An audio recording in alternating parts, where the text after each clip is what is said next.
अब तक हमने देखा है कि संज्ञा क्या है, सर्वनाम क्या है, और दोनों की जो विशेषता बताती है उसे हम लोग क्या बोलते थे, विशेषण। उसके बाद हमने देखा है विशेषण के बाद दूसरा शब्द क्रिया। क्रिया का मतलब होता था कोई भी कार्य का होना, कार्य का होना। अब किसी कार्य को हम कर रहे होते हैं तो उसकी कुछ न कुछ विशेषताएं होती है, या कुछ ऐसा आपको मूवमेंट ऐसा मिलेगा जहां पर उस क्रिया की भी कोई ना कोई विशेषताएं बता रही होंगी। तो जब भी क्रिया विशेषण के बारे में पढ़ेंगे, क्रिया विशेषण एक किस प्रकार का शब्द है, अव्यय शब्द है। और अव्यय शब्द किसको कहते हैं, जो किसी शब्द में लग करके उसके भाव को बढ़ाता है और खुद में ज्यादा उसका कोई अकेले में अस्तित्व नहीं होता है। तो जब भी हम लोग क्रिया विशेषण के बारे में बोलेंगे तो एक इस प्रकार का ऐसा शब्द जो क्रिया को क्या करेगा, ये बताने का प्रयास करेगा कि कोई कार्य जो हो रहा है वो किसी घटना की बारे में, कोई स्थिति के बारे में, कि वो कैसे हो रहा होगा, कब हो रहा होगा और कहाँ हुआ होगा। तो एक प्रकार से बोल सकते हैं क्रिया के पहले या क्रिया के बाद लग करके क्रिया के जो अर्थात जो कार्य हो रहा होगा उसको स्पष्ट करता है और पुख्ता करता है ये क्रिया विशेषण। ठीक है, तो क्रिया विशेषण को आप लोग किस रूप में देखेंगे, एग्जाम्पल से देखेंगे। पहचान आ रहा है क्या, थोड़ा सा धुंधला आ रहा है। क्रिया की विशेषता में क्रिया को क्या बनाता है, यहाँ पे एक लाइन ध्यान देंगे, जो क्रिया को योग्य बनाता है। क्रिया विशेषण की विशेषता ये है कि क्रिया विशेषण कोई ना कोई ऐसा शब्द है जो क्रिया में लगेगा, और ऐसे सवालों को हल करने में आपको पद परिचय की आवश्यकता होती है। ठीक है, ताकि आप बाकी चीजों को हटा सको और जो बचेगा उसको क्रिया विशेषण मान सको। कई बार ऐसा भी हम कर सकते हैं।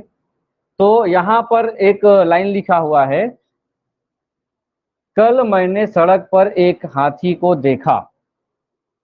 अब बताइए पद परिचय क्या क्या होगा। तो वही डेफिनेशन पे वापस जाइए, जो भी कार्य हो रहा है उसको क्या बनाएगा, योग्य बनाता है कि वो कब कहाँ कैसे हुआ होगा। ये ध्यान में आ गया। तो आप कब कहाँ कैसे में हम इसका परिचय निकालें, तो यहां से देखें, ये कल ही आपको मिल रहा है। क्या है ये, क्रिया की विशेषता बताइए। कल गया, कल आया, आज गया, परसों गया। मतलब गया गया क्या है, काम है, क्रिया है, लेकिन उसके आगे पीछे हमने क्या लगाया है, कल, आज, परसों, समय का हमने क्या लगाया, एक शब्द लगाया। यही एक क्रिया की विशेषता होगा। अब इसमें तो आप आसानी से बता सकते हैं इस पूरे सेंटेंस में क्या, ये क्या है, सबका परिचय बता सकते हो आप। ये किस प्रकार का शब्द है, ये किस प्रकार का शब्द है, ये किस प्रकार का शब्द है, ये और होंगे। क्या का मतलब क्या हो गया, एक ऐसा सर्वनाम जो प्रश्नवाचक के रूप में प्रयुक्त होता है, क्या का मतलब। ठीक है, सर्वनाम हो गया। तुम भी सर्वनाम हो गया, जिसके बारे में हम बात कर रहे होते हैं ये। ठीक है, पुरुषवाचक में कौन सा पुरुष, मध्यम पुरुष या द्वितीय पुरुष। कल, यही कल जो है कि समय को सेट करेगा और समय को एक निश्चित तिथि को उस कार्य के होने को दिखाएगा। तो क्या तुम कल स्कूल में होंगे, तो स्कूल में रहना या होना एक क्रिया है ना। स्कूल तो कर्म है, लेकिन वहां रहना, वहां होना एक क्रिया है। तो उसके लिए क्या हो जा रहा है, कल एक ऐसा शब्द है जो क्रिया की विशेषता बता रहा है। यहाँ पे देखिए हाल ही में, तो ये हाल ही में क्या हो गया, समय को दिखा रहा है ना। हाल ही में, रिसेंटली हमने नेटफ्लिक्स देखना शुरू किया। वह लगभग शाकाहारी है लेकिन कभी कभी अंडे खाते हैं, तो कभी कभी हो गया। लड़की क्लास में बहुत लेट आई या देरी से आई। देरी से बोला जा सकता है, लेट अंग्रेजी शब्द है, तब भी ये क्या होगा, क्रिया की विशेषता बता रहा होता है। आईआईटी प्रवेश परीक्षा बेहद कठिन है, अब इसमें बताइए।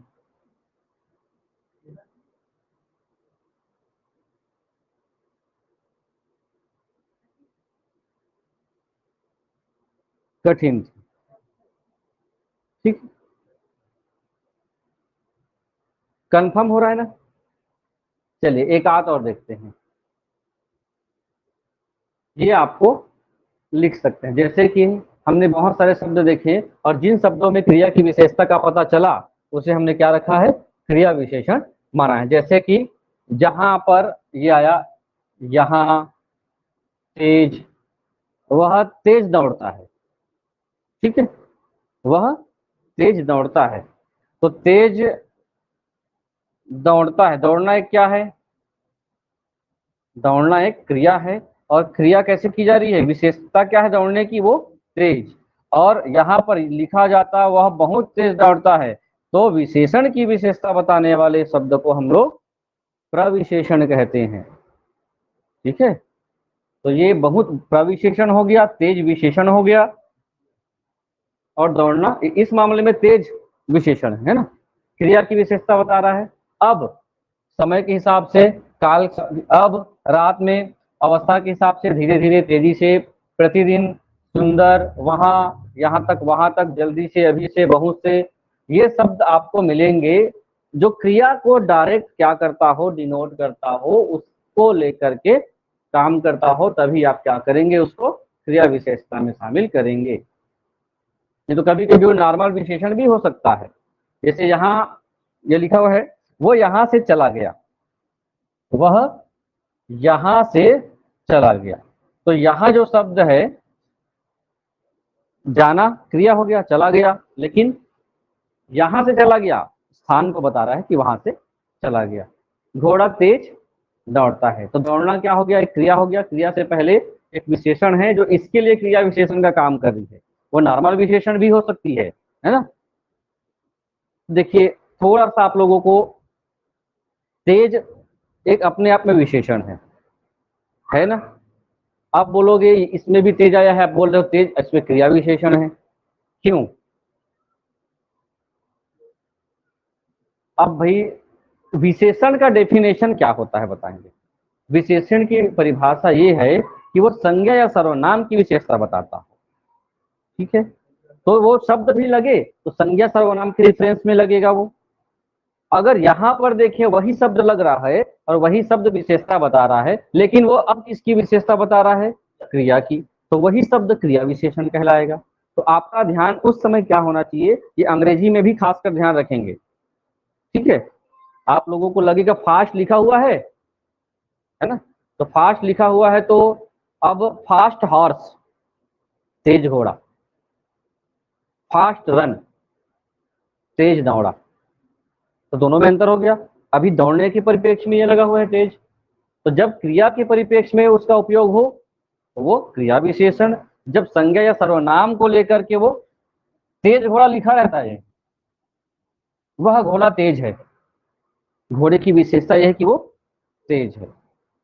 ठीक, यही दोनों अंतर है विशेषण और क्रिया विशेषण में। बार बार यही बात मैं रिपीट कर रहा हूं, किसकी विशेषता, क्रिया की विशेषता, और उसमें किसकी विशेषता, संज्ञा या सर्वनाम की विशेषता बताई जा रही हो, तो आपको ये काम करना है। चलिए, अब आप लोगों के लिए टास्क है, इसमें आप लोगों को पहचानना है कि कौन कौन से क्रिया की विशेषता बता रहे हैं।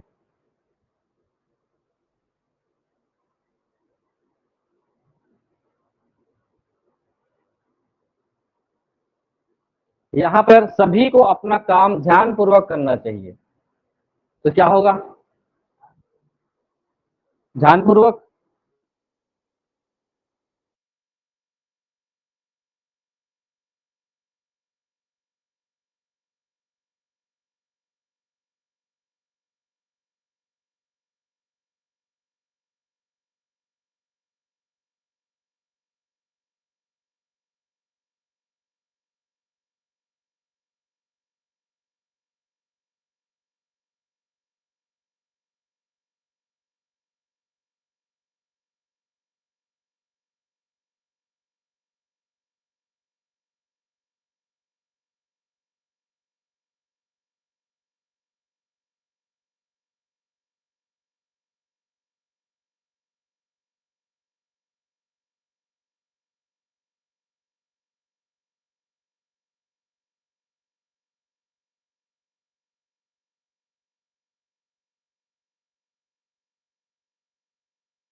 चलिए।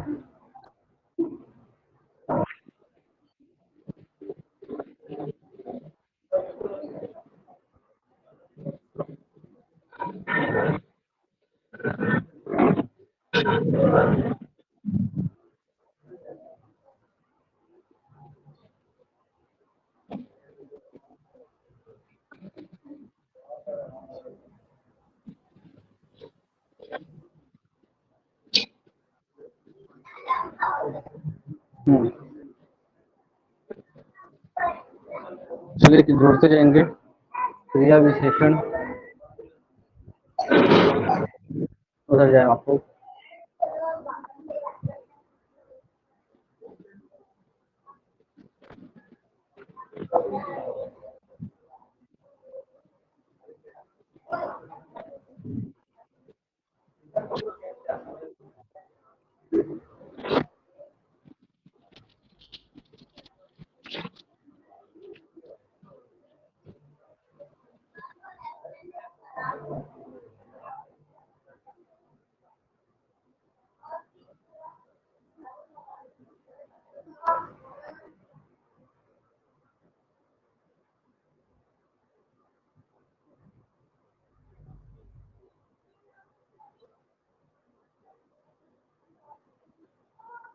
क्रिया विशेषण की एग्जाम्पल।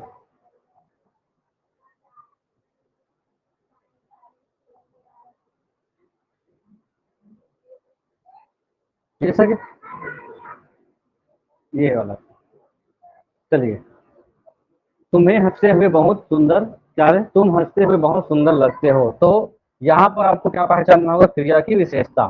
तो हंसते हुए यही क्रिया है ना? तो उसके लिए क्रिया विशेषण का क्या हो जाएगा? बहुत सुंदर। मुझे थोड़ा ही खाना चाहिए, थोड़ा ही। तुम्हें बोलना एक क्रिया है, कैसा बोलना चाहिए? कम बोलना चाहिए। यह थैला बहुत भारी है, तो क्या हो जाएगा? बहुत।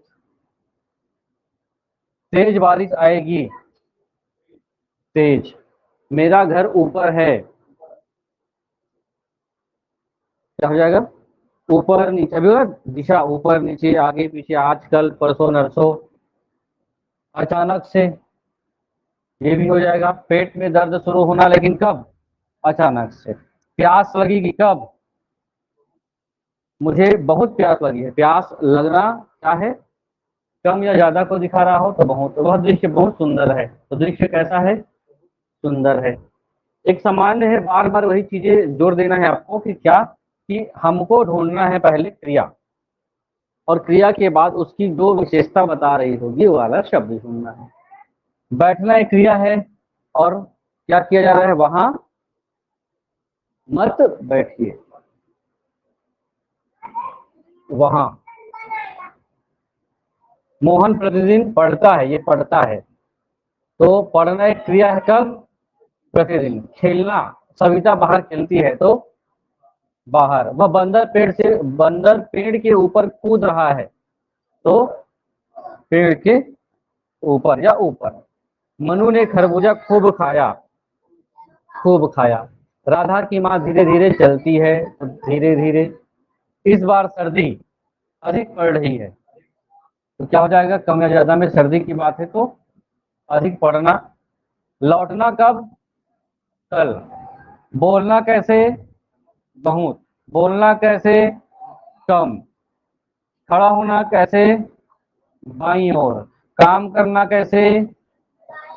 अंदर जाकर। घड़ी यहाँ रखी हुई है, कहाँ रखी हुई है? यहाँ। बोलना कैसे? जल्दी जल्दी। खड़ा होना कैसे? के नीचे। कहना कैसे? तो जितने भी शब्द आपको मिलेंगे वो क्रिया से रिलेटेड होंगे, उसी से जुड़े हुए होंगे, तो आपको उसी से मान लेना है कि वो क्रिया की विशेषता बता रही है, तो क्रिया विशेषण है। 3 प्रकार के क्रिया विशेषण होते हैं, ये लिख लेंगे, जब पूछ दिया जाए तो ध्यान रखेंगे। नाम लिख के रख लेंगे, पहला, दूसरा, तीसरा। अर्थ के आधार पर, प्रयोग के आधार पर, और रूप के आधार पर। एक होगा उसकी मीनिंग के, क्रिया की किस आधार पर विशेषता बताई जाएगी, उसकी मीनिंग को लेकर के काम किया जाएगा, बात की जाएगी। उसकी यूज को लेकर के, और उसके रूप या स्वरूप को लेकर के। 3 प्रकार के क्रिया की विशेषता, क्रिया विशेषण के प्रकार होते हैं। अर्थ, प्रयोग और रूप। अर्थ, प्रयोग और रूप। अर्थ के आधार पर कितने हैं? 5।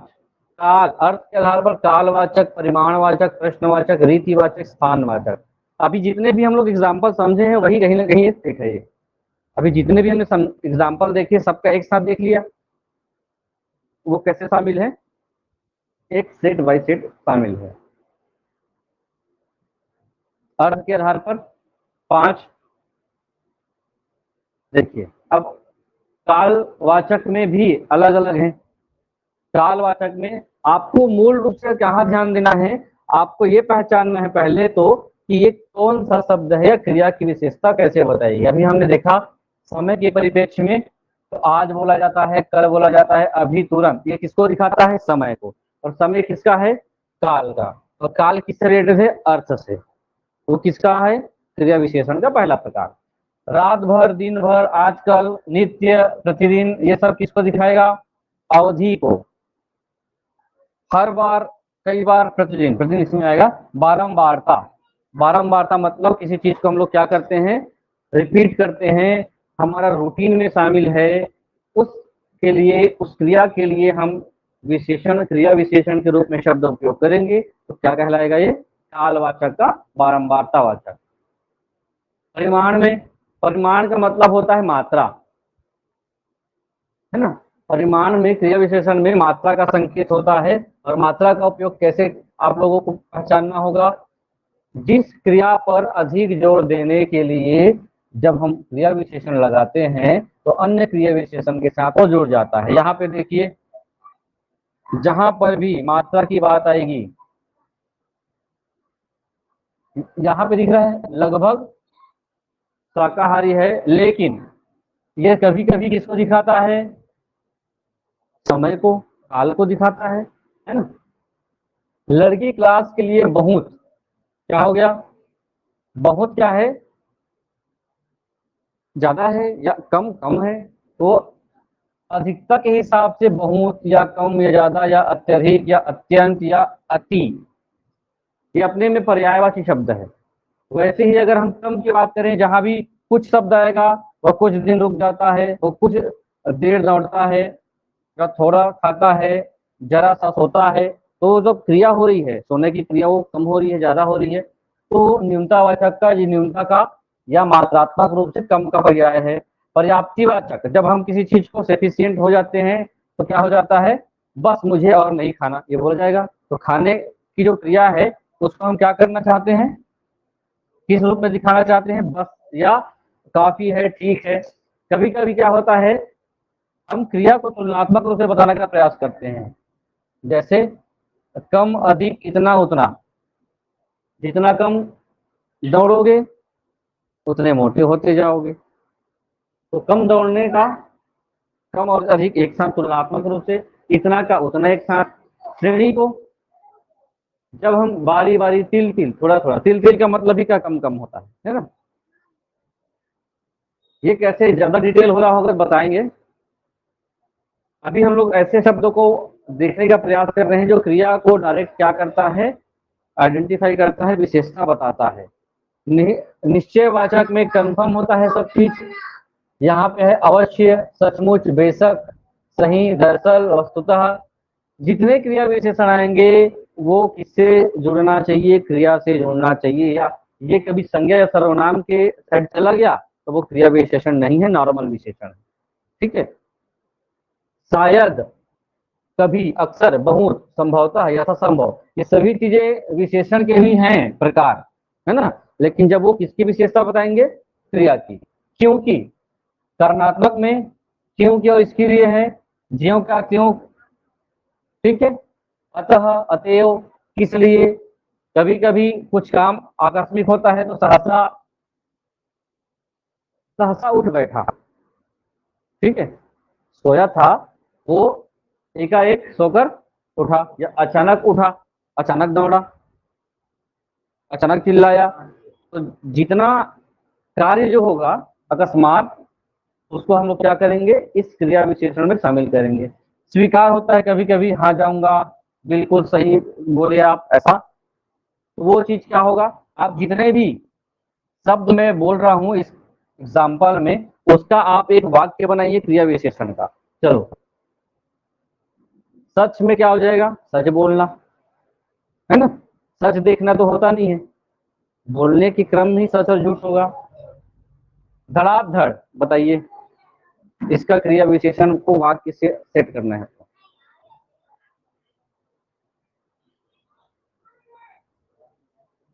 धड़ाधड़ गिरना हो सकता है ना। तो क्रिया शब्द को ऐड करना जरूरी है। कभी कभी होता है थोड़ा सा चीज सी, सा भी, मात्र, तो, भर, तक। कभी कभी निष्कर्षः, अत्यधिक, क्या है, अतः, या इसलिए। ये पूरे शब्द आपको क्या शब्द कहलाते हैं, अव्यय शब्द कहलाते हैं, जो खुद में अकेले का कोई अस्तित्व इसका नहीं है, लेकिन ये शब्द पे लगते हैं, वाक्य पे लगते हैं, और क्या करते हैं, वाक्य को परिपूर्ण करते हैं। प्रश्नवाचक में कभी कभी आप लोगों ने देखा होगा, प्रश्न पूछने के दौरान क्रिया की विशेषता बताई जाती है। जैसे कि यहाँ पर, क्या तुमने कभी गोल्फ नहीं खेला है, तो यहाँ पर क्या होगा, इसमें कौन सा आपको क्रिया विशेषण दिख रहा है। अब आप लोगों को लगेगा थोड़ा सा कठिन होते जा रहा है, प्रश्न का नेचर ऐसा ही है।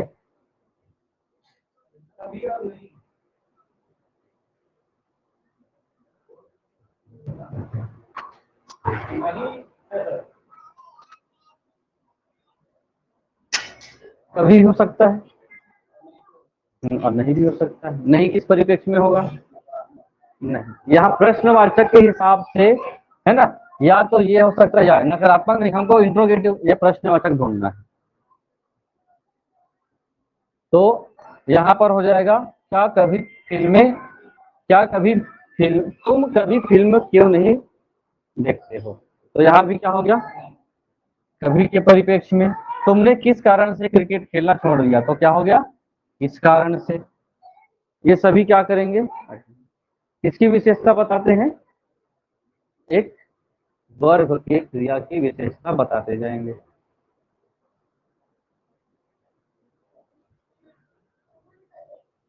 रीतिवाचक में हमने क्या देखा है, रीतिवाचक क्या होता है कि कोई भी काम किया जाता है या होता है नॉर्मल तरीके से होता है। आप लोगों ने वाक्य पढ़ा होगा, वाक्य के प्रकार में एक आता है रीतिवाचक वाक्य, सुने। जब कोई घटना स्वतः एक सामान्य तरीके से होती है, उसे रीतिवाचक वाक्य कहते हैं। तो जब भी हम लोगों को कोई ऐसा सेंटेंस मिलता है, तो कोई कार्य खुद से हो रहा है या कार्य करने के तरीके को दिखा रहा होगा, तो आप रीतिवाचक वर्ब या रीतिवाचक क्रिया का क्रिया विशेषण देखेंगे। बुरी तरीके से वाक्य बनाइए, क्रिया विशेषण है बुरी तरीके से, और क्रिया होनी चाहिए बुरी तरीके से।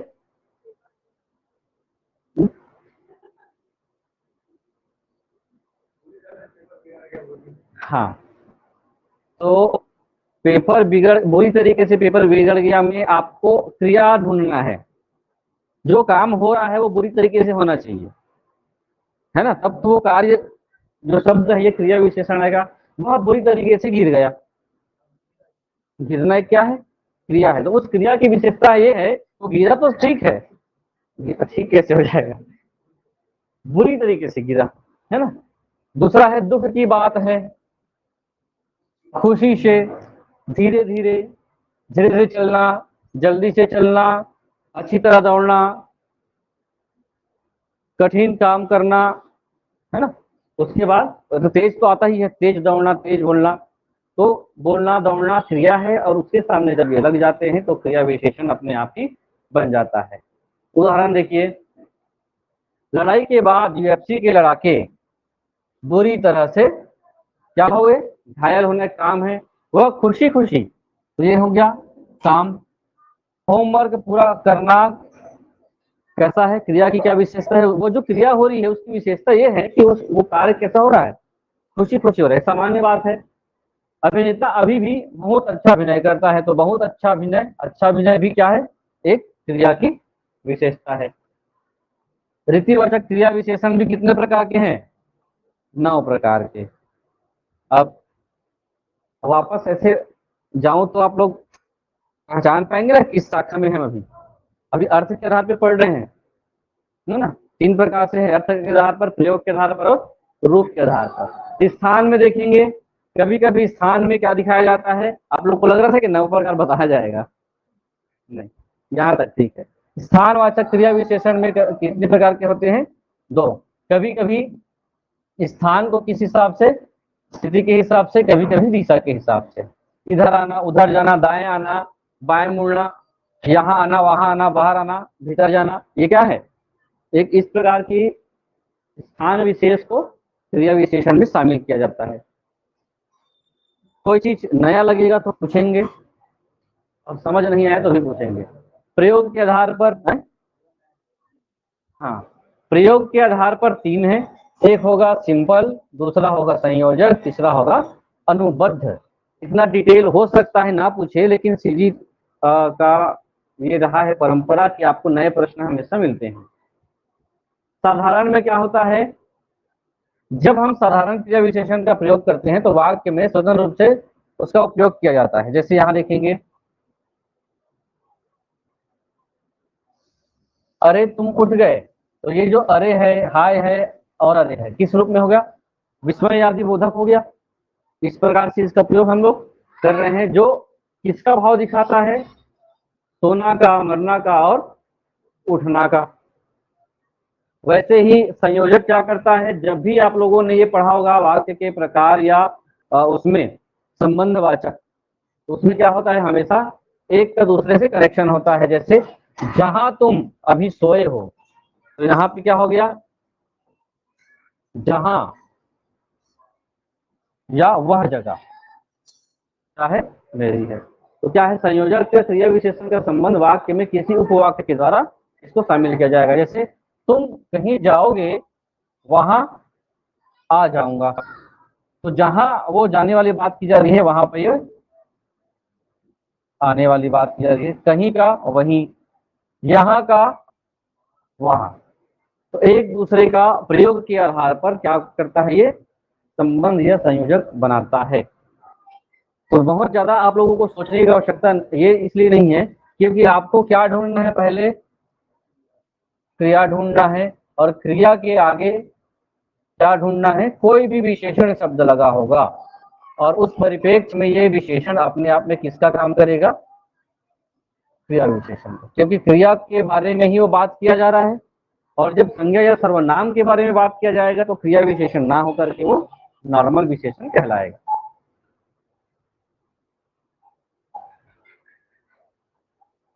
अनुबद्ध क्या है, जब हम किसी बात को कंफर्म बताते हैं, ठीक है, अनुबद्ध का मतलब क्या होता है, संबंधित। अनुबद्ध सुने हैं, जैसे जितने सारे कॉलेजेस होते हैं वो यूनिवर्सिटी से अनुबद्ध होते हैं, सुने। तो इसका मतलब क्या है कि हम जो भी बातें कहेंगे वो एकदम क्या होगा, निश्चित उसी से जुड़ा हुआ होगा।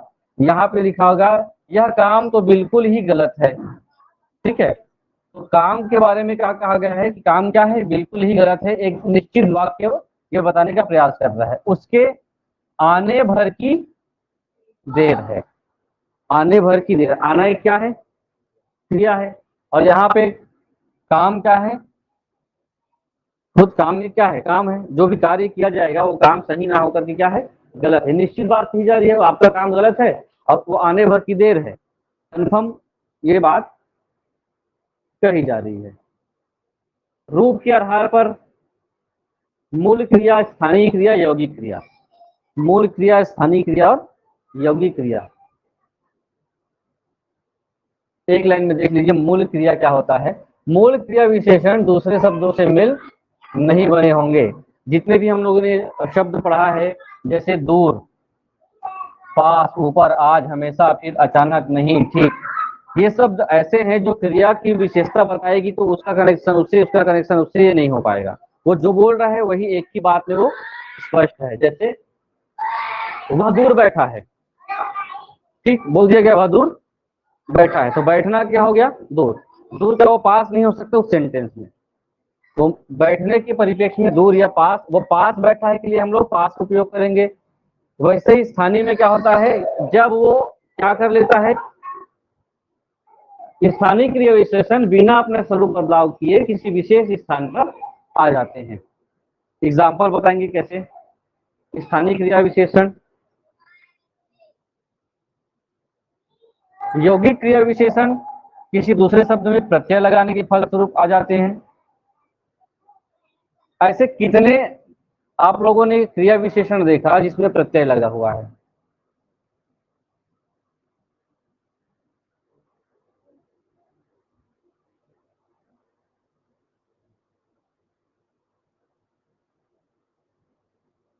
जब आपको कोई ऐसा शब्द मिलता है जिसमें हम क्या लगा दें, कोई प्रत्यय जोड़ दे, तो जैसे ही प्रत्यय जुड़ता है वो क्या बन जाएगा, वो खुद में क्रिया विशेषण बन जाएगा। है क्या एग्जाम्पल? एग्जाम्पल तो नहीं है इसका, बताएंगे एक आध, मैं भी भूल रहा हूँ, ध्यान से उड़ रहा है। एक तो इससे आप लोगों को कठिन लग रहा होगा ये।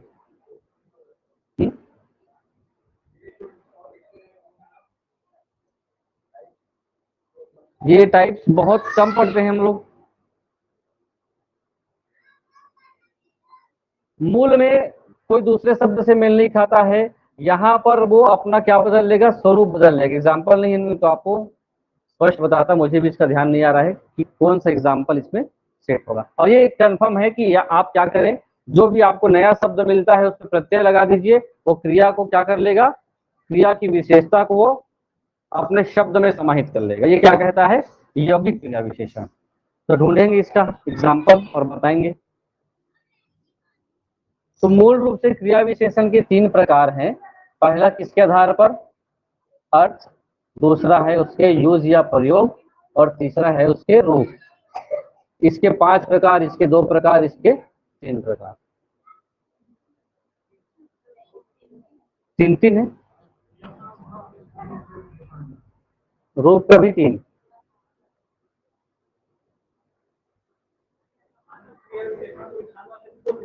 हम्म,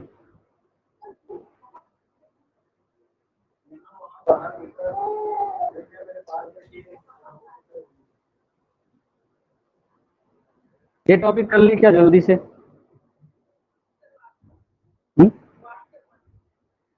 ये लास्ट काल बचेगा, फिर वाक्य आएगा।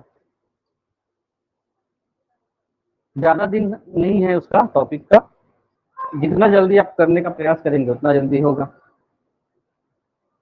अभी आप लोगों का वाक्य बस बचा है, मुख्य रूप से वाक्य संरचना, काल के बाद, उसके बाद ऐसे टॉपिक जो सिलेबस के हिसाब से मैं सुना देता हूँ आप लोगों को पढ़ के, क्या आप लोगों का पढ़ा हुआ है, क्या बचा हुआ है। ये बचा है काल, उसके बाद बचा है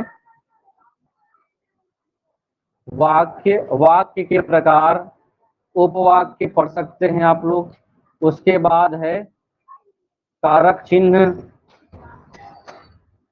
कारक चिन्ह और विराम चिन्ह। पदबंध, पदबंध भी इसी का हिस्सा है।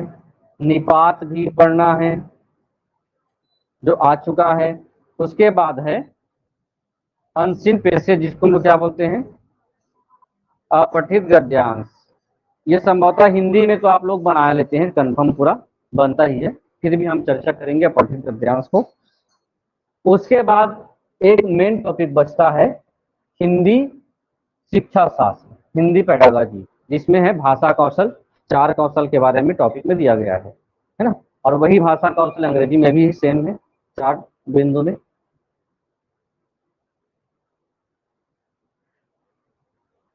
देखें क्या काल को, काल किसका बोधक है? काल को बोला जाता है टेंस। किसका बोधक है टेंस? समय का, है ना। और समय और काल, समय का या काल का क्रिया से संबंध है, ये भी आप लोगों को ध्यान रखना पड़ेगा। ठीक है, कोई भी ऐसा कार्य या कोई क्रिया जो किसी निश्चित समय में हुई है, उसको दर्शाने के लिए हम क्या पढ़ते हैं, काम, कार्य को पढ़ते हैं, कार्य को पढ़ते हैं। जैसे कि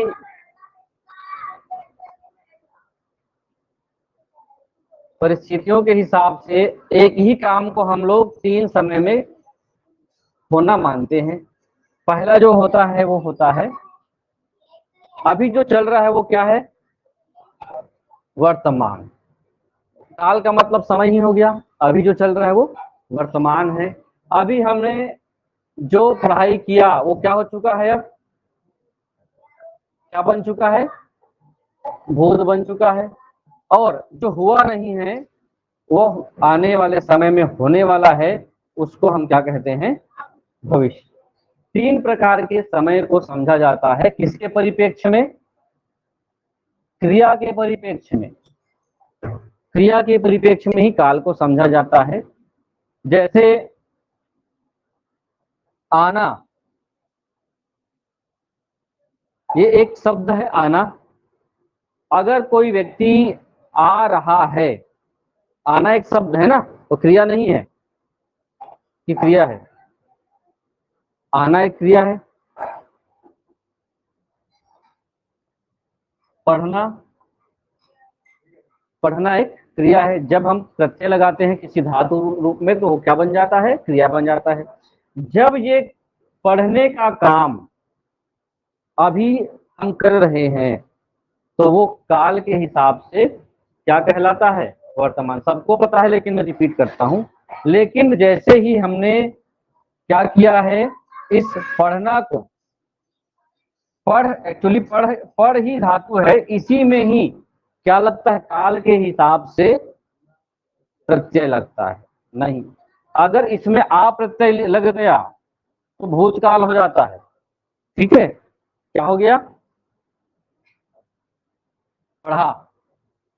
पढ़ धातु में क्या लग गया? आ लग गया तो पढ़ा हो गया। अर्थात किसी कार्य को पूर्ण होने की स्थिति, किसी कार्य के पूर्ण हो जाने की स्थिति क्या कहलाती है? भूतकाल। और वो काम और डबल नहीं होगा भाई, जो चला गया वो चला गया। अभी जो वर्तमान में जो गतिविधि हो रही होती है उसके लिए हम लोग वर्तमान उपयोग करते हैं, और आने वाले समय में वो काम होगा ऐसा हम क्या लगाते हैं? अनुमान लगाते हैं, या भविष्य में किसी कार्य के होने को दर्शाते हैं, तो वो काल क्या कहलाएगा? भविष्य काल। लेकिन यहाँ तक का आप लोगों का सीमित नहीं है। काल के प्रकारों में हिंदी में बहुत सारे प्रकार हैं। ठीक, जैसे आप लोगों को इंग्लिश का पता होगा, टेंस के एकदम सेटअप है। Present tense, past tense, future tense. और प्रेजेंट टेंस में present indefinite tense, present negative या इंट्रोगेटिव आता है ना। उसके बाद कंटिन्यूअस आता है, उसके बाद परफेक्ट आता है, फिर परफेक्ट कंटिन्यूअस आता है। तो वही चीजें हिंदी में भी चीज होती है। जैसे जैसे अंग्रेजी में आप पढ़ते हैं वैसे वैसे हिंदी में भी पढ़ते हैं। कंटिन्यूअस को हम लोग, जैसे लिखा हुआ है, आप जल्दी बताएंगे।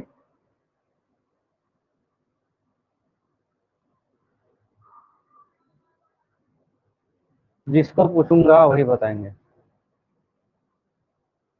इसको हिंदी में क्या बोलते हैं युगल?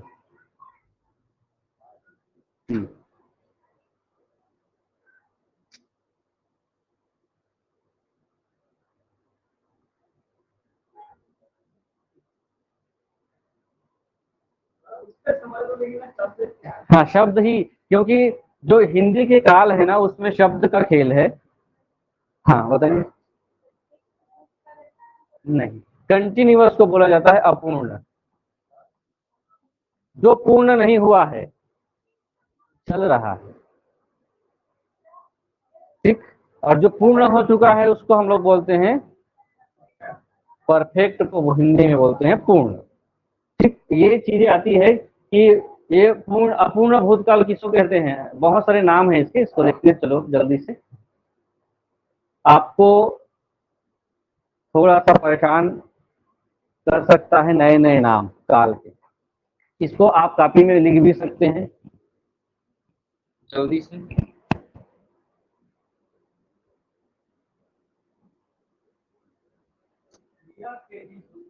होने का समय का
चलिए अब आगे देखते हैं।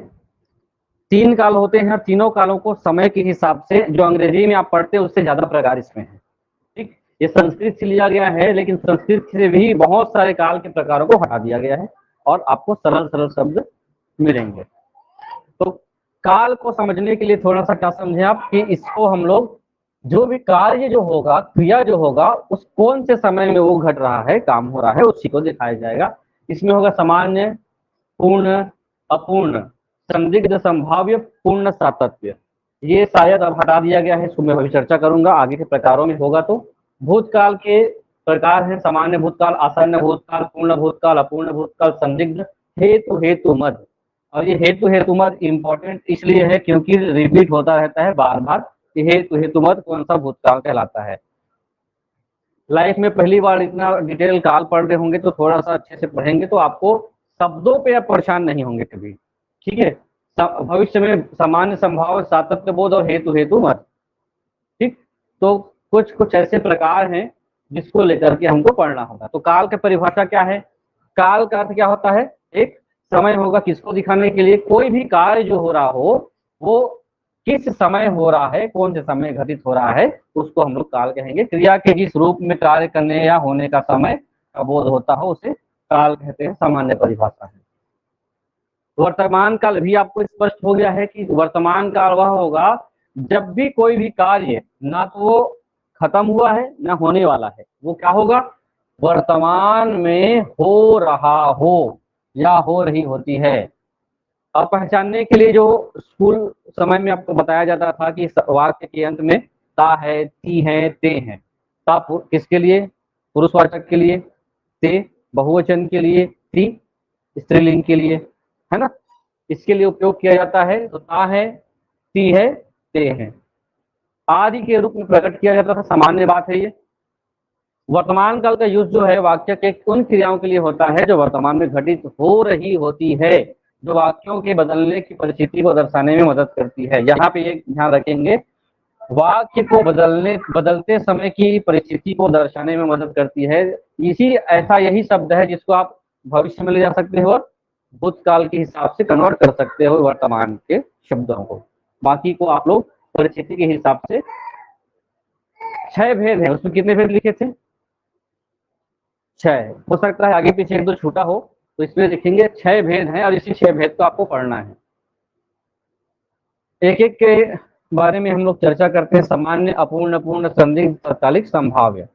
सामान्य भूतकाल मतलब हो गया प्रेजेंट इंडेफिनिट टेंस। एक बोला जाता है इंडेफिनिट टेंस। काल अपने में बहुत विस्तृत चीज है, जिसको काल और क्रिया पढ़ने या समझने आ गया वो किसी भी व्याकरण को अच्छे से समझ सकता है। खासकर इंग्लिश जो पढ़ना होता है आपको क्या पढ़ना पड़ता है? वर्ब और टेंस। सामान्य वर्तमान काल को देखते हैं, उसके बाद हम लोग देखेंगे इसको। सामान्य वर्तमान काल हिंदी व्याकरण के काल में सबसे महत्वपूर्ण होता है। इसमें सामान्य तत्वों के साथ इसका प्रयोग होगा। उदाहरण देखेंगे तो क्लियर हो जाएगा। जैसे राम पढ़ रहा है या राम पढ़ता है, ये बोल सकते हैं। हर एक प्रकार का क्या होगा? अलग अलग स्वरूप हो सकता है। अलग अलग स्वरूप में होता है। एक तो होगा सिंपल, सामान्य रूप से जिसका शब्द हम लोग उपयोग करते हैं। एक होता है किसी भाव को किस भाव में दिखाते हैं? नकारात्मक भाव में, नहीं के संदर्भ में दिखाते हैं। और किसी भाव को हम किस रूप में दिखाते हैं? इंट्रोगेटिव अर्थात प्रश्नवाचक के रूप में दिखाते हैं। क्यों, कहां, कैसे। तो हम जब सामान्य वर्तमान काल या किसी भी काल की बात करें तो तीनों उसके प्रकारों को साथ में लेकर के चलते हुए आप बात करते जाएं तो आपको समझ में आएगा। जैसे राम पढ़ता है, तो राम पढ़ता है सिंपल का सिंपल हो गया। जब हम बोलेंगे राम नहीं पढ़ता तो वही बात हम किस मामले में ले जा रहे हैं? नेगेटिव। प्रश्नवाचक, क्या राम पढ़ता है? ये प्रश्नवाचक है, ठीक है, ये नहीं आएगा। क्या होगा? क्या राम पढ़ता है। उसके बाद ये जो आता है प्रश्नवाचक जो होता है, दूसरा प्रकार जो होता है राम क्यों नहीं पढ़ता है। राम क्यों पढ़ता है, उसको WH फैक्टर बोलते थे अंग्रेजी में, है ना। जो ये WH फैक्टर नहीं है, ये नॉर्मल इंट्रोगेटिव है, सामान्य प्रश्नवाचक है। तो जितने भी वाक्य आपको मिलेंगे उसके बारे में तीनों चीजें फिर से बन सकती है। तो यहाँ पर सामान्य वर्तमान काल में वह खाता है, सीता बैठी है, वह आता है, वह जाता है। तो जितने भी क्रियाकलाप हैं सामान्य रूप से क्रियाकलापों को व्यक्त करने के लिए हम लोग क्या करते हैं, इसका प्रयोग करते हैं। और इसमें क्रिया को प्रथम, द्वितीय और तृतीय पुरुष में इसको विभाजित नहीं किया जाता है, बल्कि उसका प्रयोग उसी प्रकार किया जाता है जैसे वाक्य में दिखता है। अब ये कैसा है, प्रथम, द्वितीय, तृतीय पुरुष में विभाजित नहीं किया जाता है। तीनों का मतलब क्या है, हमने देखा है कि एक बोलने वाला होता था, एक सुनने वाला होता था, और तीसरा जो है जिसके बारे में हम बोल रहे थे वो थर्ड पर्सन तृतीय पुरुष कहलाता था। तो ये कॉन्सेप्ट, ये चीज इस काल के सामान्य वाले हिस्से में नहीं होता है। मतलब ये कहने का प्रयास किया जा रहा है कि मैं बोलूं, आप सुने, तीसरे पक्ष की बात हो, ये नहीं, केवल सिंपल बातें ही रहेंगी जो एक व्यक्ति खुद में करता है, वो चीजें सामान्य रूप से शामिल होंगी। समझ आ रहा है इसको। अपूर्ण, जब कोई काम के लिए, अभी हमने देखा कुछ चीजें कार्य होने को, हाँ वो होता है, वो सामान्य दैनिक जीवन में जो घटना घटित होती है और वो हमेशा हो रही होती है, उसके लिए हमने सामान्य वर्तमान काल का उपयोग किया। वह आता है, वह जाता है, बैठता है, खाता है, वो रोज का रूटीन हो गया, डेली का काम हो गया है। लेकिन अपूर्ण का मतलब हो गया, इसी को हम लोग बोलेंगे प्रेजेंट, क्या बोलेंगे, कंटिन्यूअस टेंस। अर्थात अपूर्ण, काम पूरा नहीं हुआ है, कंटिन्यू चल रहा है। तो ऐसे वर्तमान काल के शब्द या वाक्य एक विशेष प्रकार के किसको दिखाएगा, ऐसी स्थिति को दिखाएगा जो क्या हो, यहां से लिखेंगे ऐसा काम जो वर्तमान में अधूरा है। आप अपूर्ण वर्तमान काल को यहां से लिख सकते हैं, ऐसा कार्य जो वर्तमान में क्या हो, अधूरा हो, जिसका पूरा होना अभी बाकी है। ध्यान से इसको समझेंगे, क्या है, पूरा होना बाकी है, पूरा होगा नहीं होगा, क्या है, कैसे है, वही चीजें फिर आपको अभी दिमाग को खराब करने वाला है सेंटेंस। पहला चीज हो गया एकदम सामान्य है। दूसरा में हमने कंटिन्यूअस समझा है, कोई भी काम क्या है, रहा है, रहे हैं, रही है, ऐसा शब्द आता हो, यही तो पहचानना है कंटिन्यूअस टेंस का। मैं अभी पढ़ रहा हूं, तो इसमें सबसे पहले क्या पहचानना है आपको, क्रिया, ये पढ़ने की क्रिया चल रही है, चल रही है, जो पूरा नहीं हुआ है, अधूरा है। और अधूरा होने के साथ साथ वो यहाँ पर एक लाइन भी महत्वपूर्ण रखता है कि पूरा होना अभी बाकी है, वो पूरा करेगा नहीं करेगा इस पर बात अभी नहीं की जा रही है सेंटेंस के हिसाब से। वह अभी वे अभी खेल रहे हैं।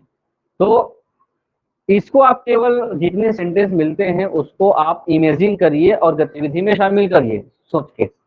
मैं अभी पढ़ रहा हूँ, तो पढ़ने बैठे हैं आप, अभी बैठे हैं, वर्तमान की क्रिया है, तो ये वर्तमान हो गया। दूसरा, वर्तमान पहचानना सीखना है पहले, उसके बाद उस वर्तमान के प्रकार को पहचानना सीखना है, क्योंकि रहा है, रही वाले जो शब्द हैं सभी में आएंगे।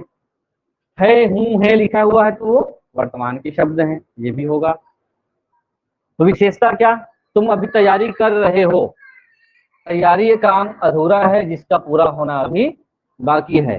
अपूर्ण वर्तमान का प्रयोग वाक्यों में ऐसे काम के लिए हम लोग व्यक्त करते हैं, ऐसे काम को दिखाने का प्रयास करते हैं जो संपूर्ण निष्पादन वर्तमान में हो रहा है लेकिन उनका पूरा होना बाकी है, पूरा नहीं हुआ है। इस प्रकार की क्रियाकलापों को वाक्यों में व्यक्त किए जाते हैं, इसको समझिए। अब देखिए, जो हो रहा था वो पूरा नहीं हुआ था, अभी वर्तमान की बात थी। अब उन्होंने क्या किया, काम को पूरा कर लिया। ठीक, काम को क्या कर लिया, पूरा कर लिया।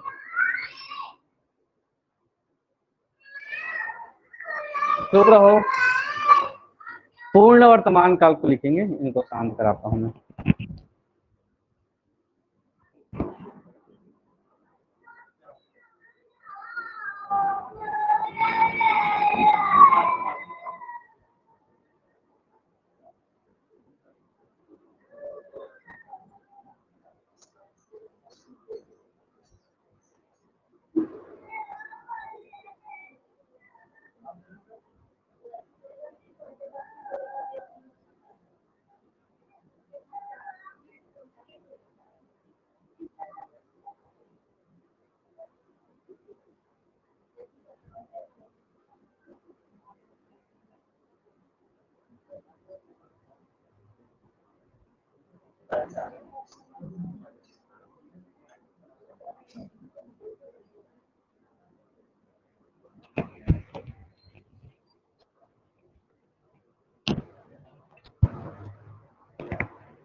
हाँ, कंप्लीट हो चुका हो काम। इसमें आप लोग इसलिए बता रहा हूँ फंसेंगे, इसमें क्यों फंसेंगे, क्योंकि आप जब वाक्य को पढ़ेंगे तो हमको क्या पता चलेगा, किसी काम का पूर्ण होना। और पूर्ण होना किस मामले में, बिल्कुल पूरा हो चुका हो तभी हम उसके लिए क्या प्रयोग करेंगे, पूर्ण होना। वह आया है, सीता ने पुस्तक पढ़ी, अभी अभी काम खत्म हुआ होगा, बिल्कुल पूरा हो चुका है, अब वो आने के बाद और नहीं आ सकता, वो इतना अंदर आ चुका है घर के तो वो और नहीं आ सकता। सीता ने पुस्तक पढ़ ली है, पूरा लास्ट पेज, उसके लास्ट खड्डे को भी पढ़ ली है, अब वो अब नहीं पढ़ सकती, बिल्कुल पूरा हो चुका है उसका काम।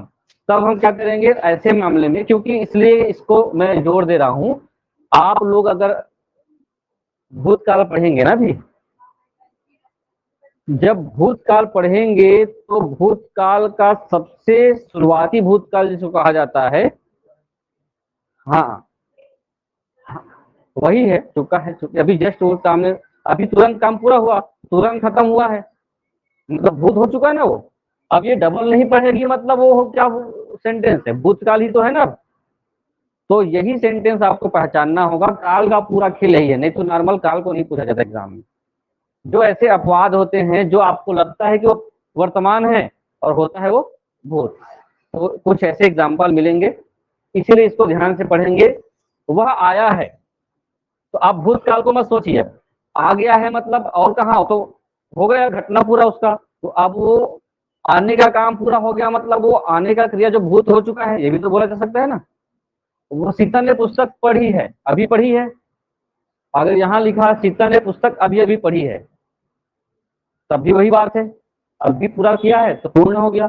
लेकिन अगर भूत के काल के मामले में सोचे तो अभी अभी काम पूरा हुआ है, मतलब हो तो चुका ना काम, अब तो भूतकाल की बात हो गई। तो इसी सेंटेंस पर आप लोगों को ध्यान रखना पड़ेगा।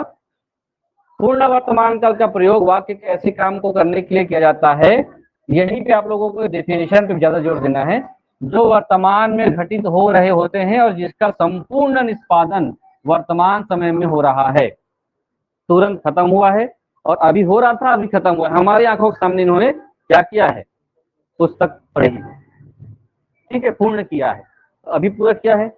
अगर वो बोलती मैंने घर से पुस्तक पढ़ के, मैं घर से पुस्तक पढ़ के आई हूँ, तो क्या होता वो भूतकाल,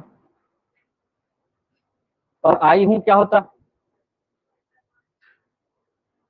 वह आया है।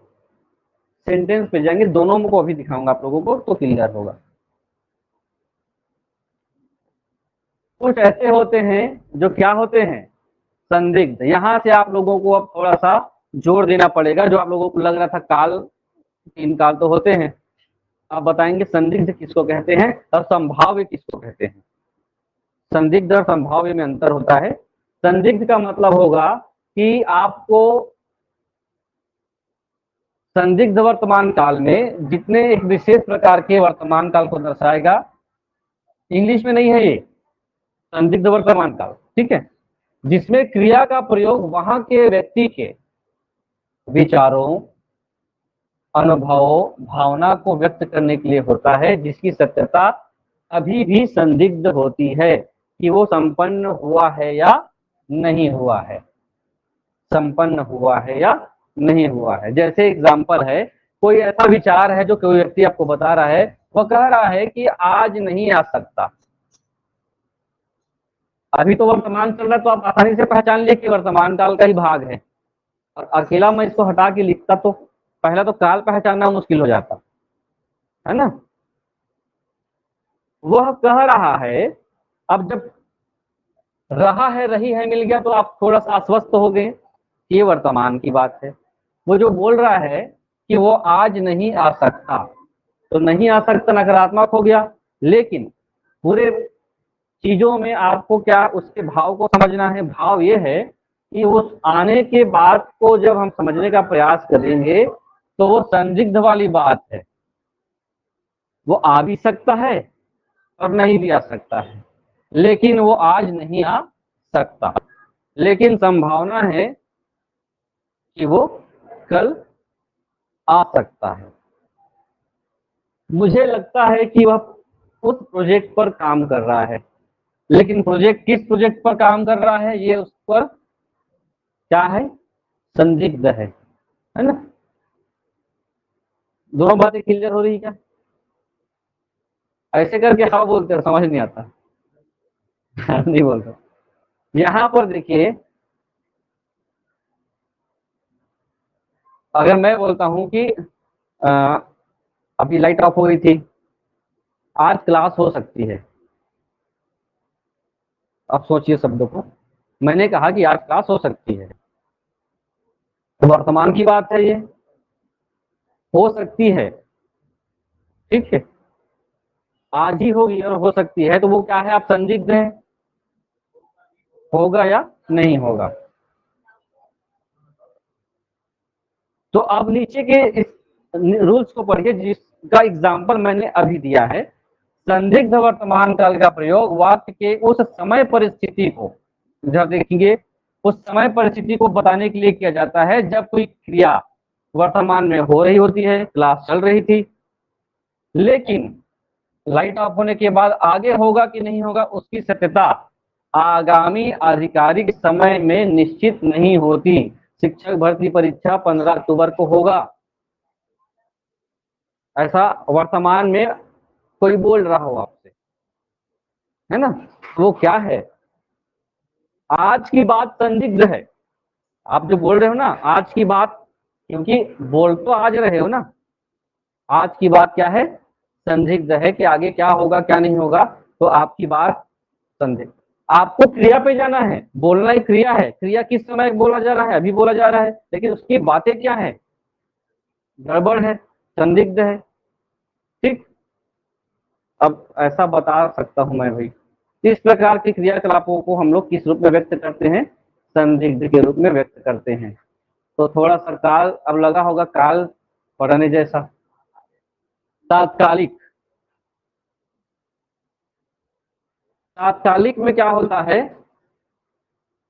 जब हम इसका उपयोग करते हैं तो जिसमें क्रिया का प्रयोग उस काम को व्यक्त करने के लिए किया जाता है जो तुरंत वर्तमान में हो रहा है।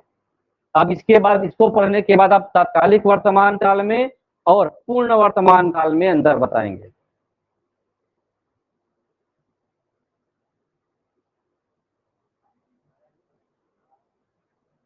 तात्कालिक वर्तमान काल में ये कंटिन्यूअस टाइप का ही लग रहा होगा आप लोगों को, जो अभी अभी मैं आप लोगों को पढ़ा रहा हूं, अभी मैं आप लोगों को पढ़ा रहा हूं। तात्कालिक है वर्तमान में, वो जो घटना घट रही है तो आप देख रहे हो, सुन रहे हो, आप अनुभव कर रहे हो, तुरंत हो रही है वो घटना के लिए जो तुरंत वर्तमान में हो रहा हो, ये रियल कंटिन्यूअस टेंस है, ठीक है, समझा जाए तो। लेकिन कंटिन्यूअस टेंस का मतलब होता है जो हो रहा हो और आगे पूर्ण होने की संभावना स्थिति पर निर्भर हो। लेकिन यहाँ पर आप स्वयं देख रहे हैं, जैसे मैं अभी खा रहा हूं, तुरंत तत्कालिक जो वर्तमान में जो घटना घट रही है वह तत्काल जाग रही है, या फिर वह अभी, यहाँ पर तत्काल की जगह ये हो सकता है वह अभी जाग रही है, वह अभी सो रही है, तो वह अभी सो रही है, तो क्या हो जाएगा, अभी बोल दिया गया है तो अभी बोल दिया गया, तो रिसेंट तत्काल अभी की बात है ना, अभी लग गया तो क्या हो गया, वो पुष्ट हो गया वो सेंटेंस।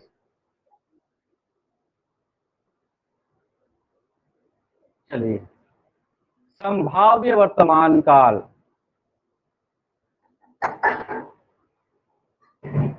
संभावना या संभाव्य,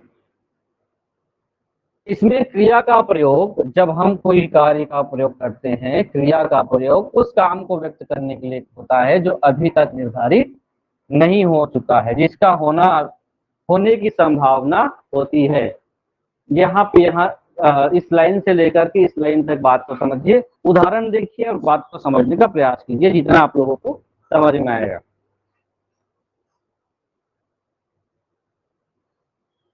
इसको आप लोगों को जैसे ही समझना होगा, वहां पर आपको एक शब्द मिलता है पहचानने का, शायद, संभवतः या शायद, संभवतः या शायद। यहां तक तो ठीक है, लेकिन आप काल कैसे पहचानोगे? सभी में संभावता वाला होगा, तो यही तो चीज है। सेंटेंस को आप पढ़िए, वाक्य को पढ़ेंगे, वह आज, जब आज बोल दिया गया तो कौन सा काल होगा? वर्तमान काल होगा। सेंटेंस पहचानने के लिए मैंने सबसे एक कहना चाहिए ट्रिक बता दिया है आपको। पूरे वाक्य में शब्द होते हैं, शब्द को पद कहा जाता है, पद का परिचय लीजिए और कौन कौन सा क्या है उसको पता कीजिए, सब समझ में आ जाएगा। अब जैसे यहाँ लिखा हुआ है, क्या तुम सोच रहे हो, तो रहा है, रहे हैं, रहे हो वर्तमान की बात है, तो काल कंफर्म हो गया है। पद परिचय क्या होता है? ये क्या होता है? क्या मतलब क्या होता है? ये सर्वनाम है, ऐसा बताना है आपको। ये सर्वनाम है, ये भी सर्वनाम है। सोचना क्या है? क्रिया है। और रहे हो क्या है? सहायक क्रिया है। की क्या है? एक ही का पद परिचय बताएंगे।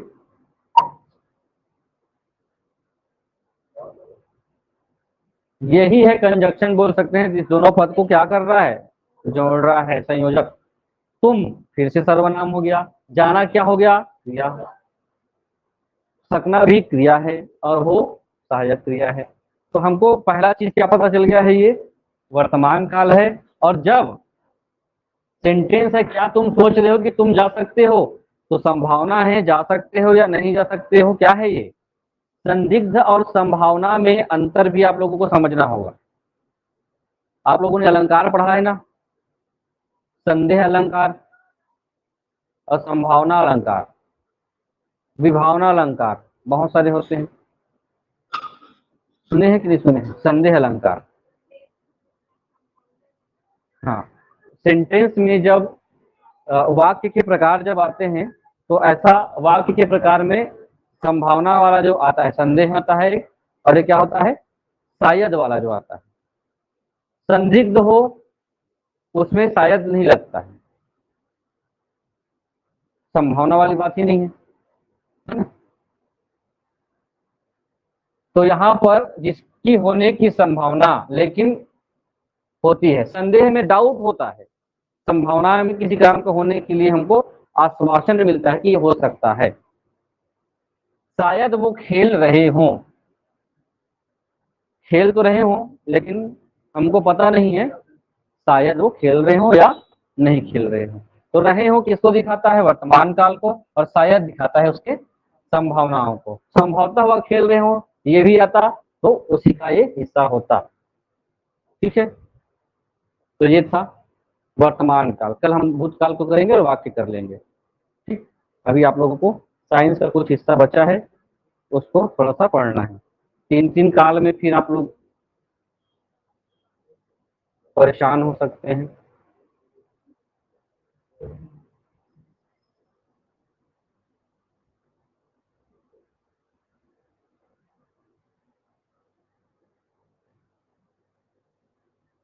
आप लोगों को सदियों का वर्गीकरण बताया गया था और आपको दो तीन नोट्स अलग अलग प्रकार से दिए गए थे और बताया भी गया था। मैं एक एक करके आप लोगों से पूछता हूँ, आप लोग को कितना उसमें ध्यान रखे थे। रोहित जी, मोनेरा जो जगत है, मोनेरा जगत, उसमें कौन कौन से जीव आते हैं?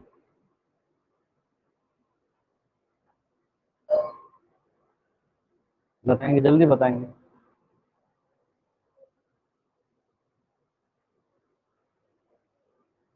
आज तो ये करना है, जल्दी जीव बताएंगे। मोनेरा में पादप और एक कोशी जीव तो आती ही हैं। अब उसके बाद प्री कैरियोटिक आते हैं कि यूकैरियोटिक आते हैं? अब नहीं पढ़ेंगे तो गड़बड़ हो जाएगा। मैं तो जीव का नाम पूछने वाला था। स्पाइरोगियरा किसमें शामिल है? अच्छा, किस जगत में? हम्म। तीन जगत प्रणाली किसने दिया है?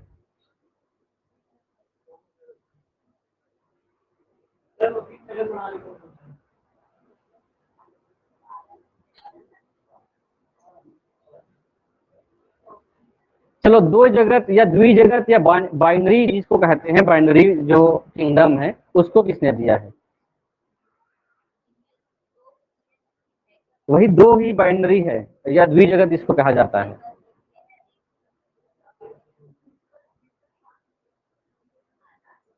सबको एक एक करके बता रहे हैं। चलिए, हमने जंतु को, पादप को अलग अलग बांटा।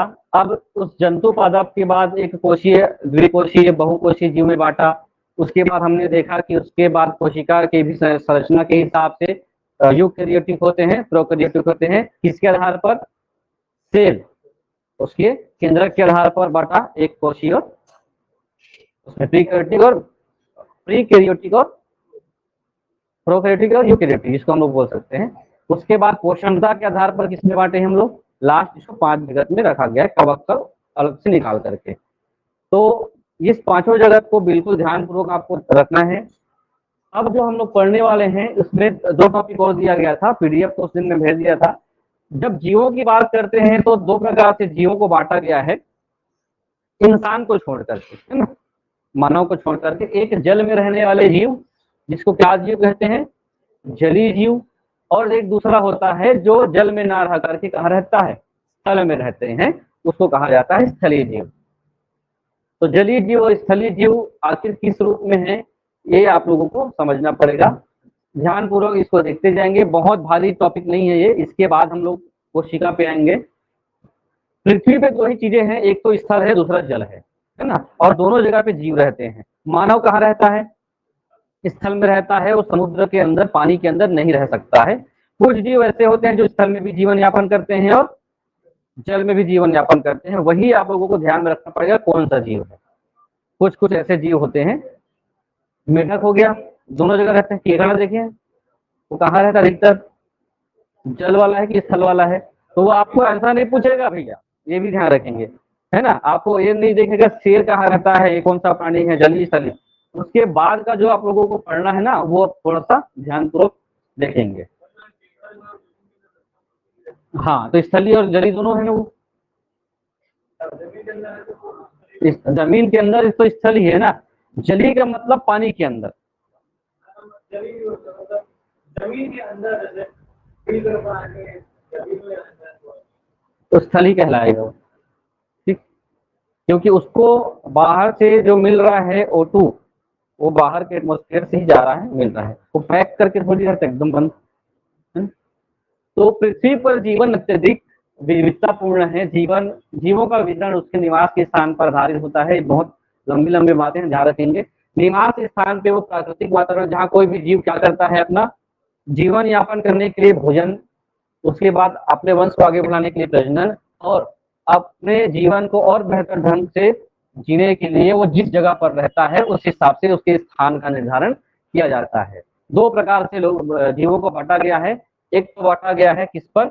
जल के आधार पर जलीय जीव, और स्थल के आधार पर स्थलीय जीव।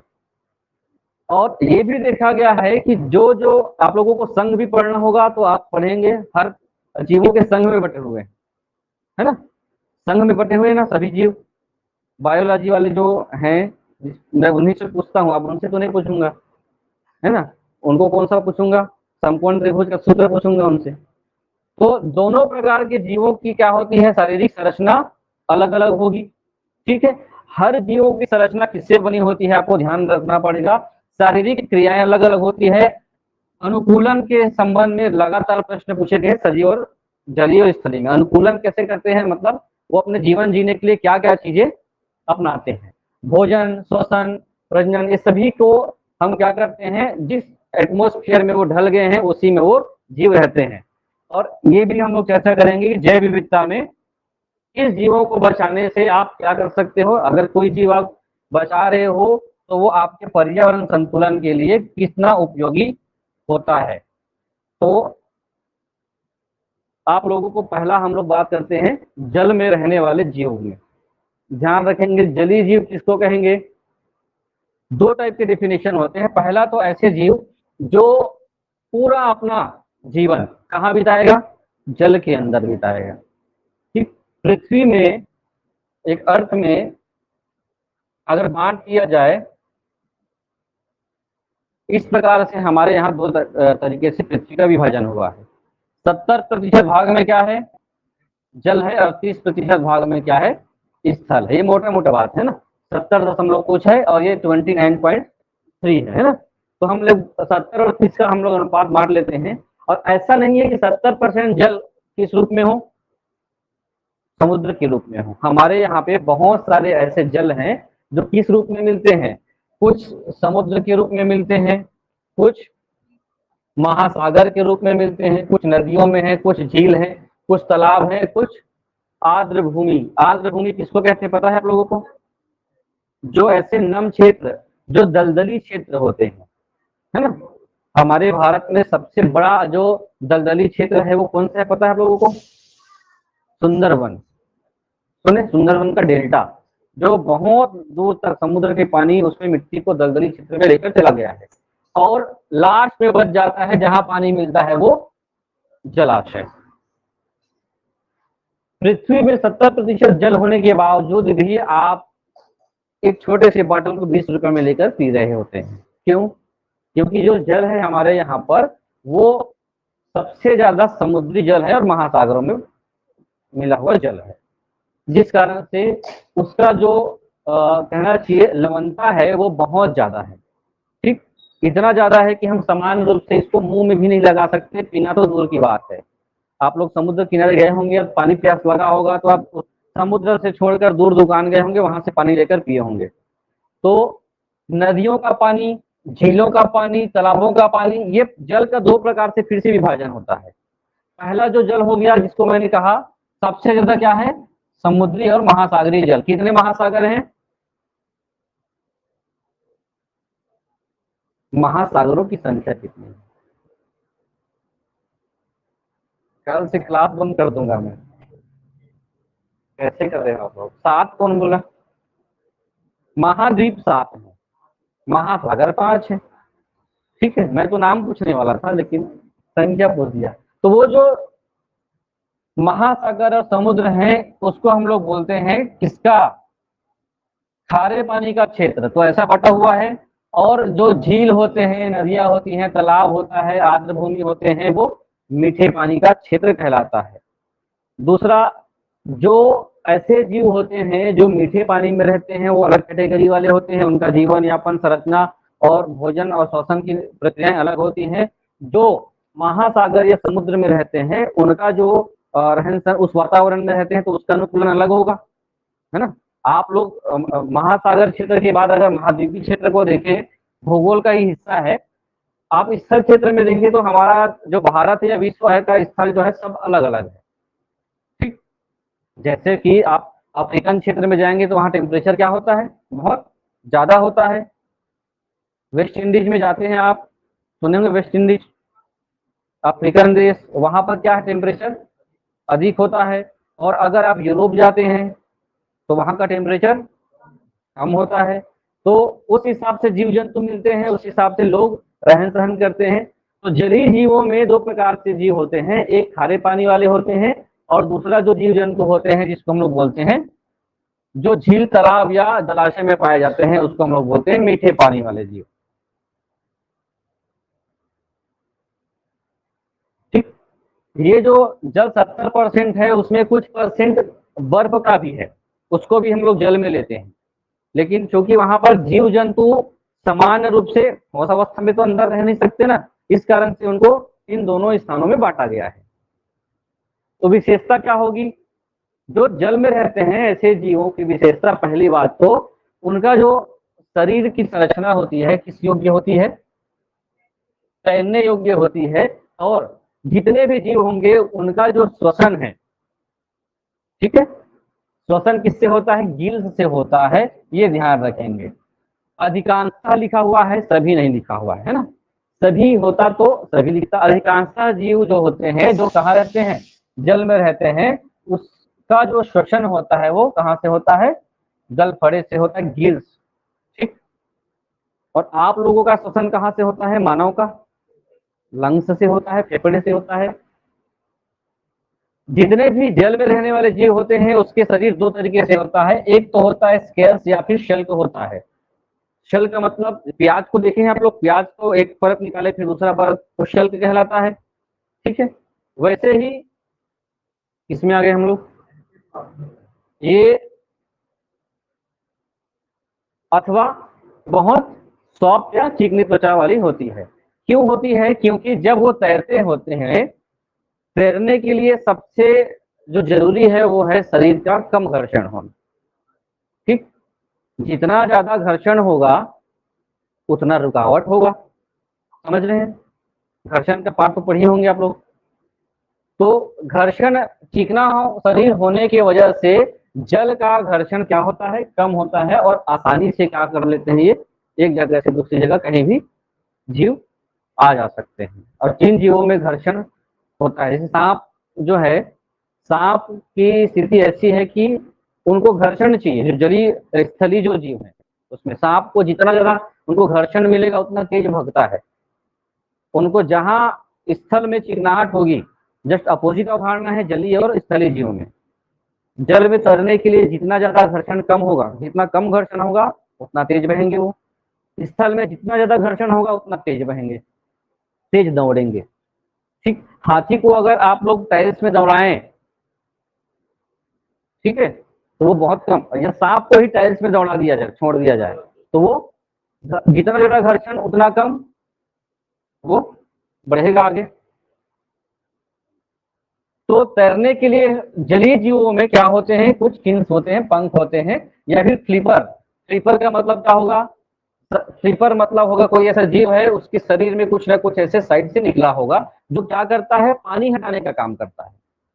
आपको अगर पानी में डाल दिया जाए तो आप अपने फ्लिपर का उपयोग किस रूप, हाथ या पैर को क्या करते हैं? उसी के माध्यम से पानी को हटाते हैं। तो जीवों में एक सुविकसित क्या होता है? फ्लिपर होता है या पंख होता है। इसी के माध्यम से वो तेजी से पानी हटाता है ना। आप तैरते हैं तो आप भी पानी हटाते हैं, तब आप तैर पाते हैं। एक इंसान भी अगर तैरता है तो वो जलीय जो जीव है उसी की तरह से ही आपको व्यवहार करना पड़ेगा जल के अंदर, तब तो होगा ना। तो आपके लिए हाथ और पैर चार हिस्से होते हैं जो शरीर से क्या करता है? तो शरीर को आगे बढ़ाता है। एक सामान्य व्यक्ति जो वजन है उतने वजन का पानी हटाता है तब वो आगे बढ़ता है। एक इंसान जो है किसी तालाब में डूबा है या कहीं तैर रहा होता है तो अपने शरीर का वजन है उतने वजन के पानी को हटाएगा तब वो आगे बढ़ेगा, है ना। इसलिए कोई व्यक्ति अगर डूब रहा है, चिल्ला रहा है पानी में, तो आपको कूद करके उसको पकड़ के मैं किनारे ले आऊंगा, ये कभी मत सोचना, संभव ही नहीं है। या ज्यादा शक्तिशाली है तो हो सकता है 50 किलो का व्यक्ति डूब रहा हो और आप कूदे हैं, आप भी 50 किलो के हैं, तो आप क्या करोगे? आपकी क्षमता यह है कि आप अपने शरीर के हिसाब से पानी हटाओगे। डूबने वाला तो तैरेगा नहीं, तैरने आता तो क्यों चिल्लाता। ठीक है। तो उसका जो वजन है उसके हिसाब से भी आपको पानी हटाना पड़ेगा। तो आपका जो क्या होगा? पानी हटाने का ताकत डबल हो जाएगा, 100 किलो के हिसाब से पानी हटाना पड़ेगा। और दूसरी स्थिति यह होगी, आप दोनों हाथ दोनों पैर से पानी हटा रहे हो, वो पकड़ेगा आपको एक हाथ एक पैर से, एक हाथ को तो पकड़ेगा ही आपको, तो आपकी क्षमता एक हिस्सा खत्म, खत्म हो गई ना।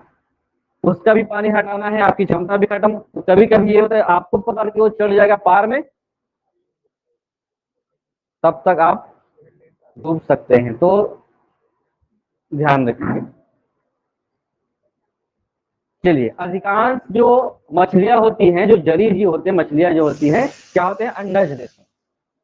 अंडज का मतलब होगा, जितने आप लोगों ने देखा होगा बहुत सारे मछली होते हैं जो, बहुत सारी मछलियां क्या देती हैं? अंडे ही देते हैं, है ना। उससे क्या बनता है? फिर मछली तैयार होता है। कुछ ऐसे जीव होते हैं जो अंडे ना दे करके क्या होते हैं? सीधे स्तनधारी होते हैं, ना, सीधे बच्चे का जन्म होता है। अब बताएंगे आपको जल में रहने वाले जीवों के जो नाम मैंने लिखा है उसके नाम को एक भी नाम को मिस नहीं करना है ना। और इसमें से कुछ जीव हैं, कुछ मछली की प्रजाति है और कुछ मछली है ही नहीं। ये लगातार प्रश्न बनता रहता है। जैसे यहाँ पे लिखा हुआ है मछली, मछली तो मछली हो गई। रोहू किसका प्रकार है? खाते होंगे तो सब पता होगा। ये मछली है। शार्क भी क्या है? सभी। ये ऊपर के तीनों मछली की विशेषता ये है कि इनमें बोन पाया जाता है, हड्डी, है ना। एक शरीर में संरचना पाई जाएगी। कैसे संरचना? एक ऐसे ऐसे देखे होंगे ना, ये संरचना पाई जाती है। पता नहीं, यहाँ पे बना दूंगा तो ये मछली बन जाएगा। अब बन गए ना? हाँ। इसमें इस प्रकार की संरचना पाई जाती है, लेकिन शार्क में इस प्रकार की संरचना कितनी होती है? जीरो। ये भी आ चुका है। शार्क में कितनी हड्डियां होती हैं? हाँ, पूरा फ्लेक्सिबल हो जाता है वो। यही सब प्रश्न बनते हैं सजीव निर्जीव से, जो आपको जीएस के हिसाब से भी पढ़ना है और इसके हिसाब से भी पढ़ना है। हटा देता हूँ। उसके बाद वेल। वेल के बारे में कहा जाता है कि पूरे जो हमारे जीव जगत में सबसे ज्यादा भारी जो जीव है, हर चीज की विशेषता बता रहा हूँ, वो सबसे भारी जीव कौन सा है? वेल। वेल जो है मछली का प्रकार है, जो दुनिया में पूरे जीव जगत में सबसे वजन वाला या सबसे भारी जीव है। 30 हाथी के बराबर इसका वजन होता है एक मैच्योर वेल का। ठीक। और वेल की विशेषता ये भी है कि ये भूख लगने पर अपने ही वेल बच्चों को क्या कर जाती है? भक्षण कर जाती है। ये भी इसकी विशेषता है। डॉल्फिन। डॉल्फिन की क्या विशेषता है?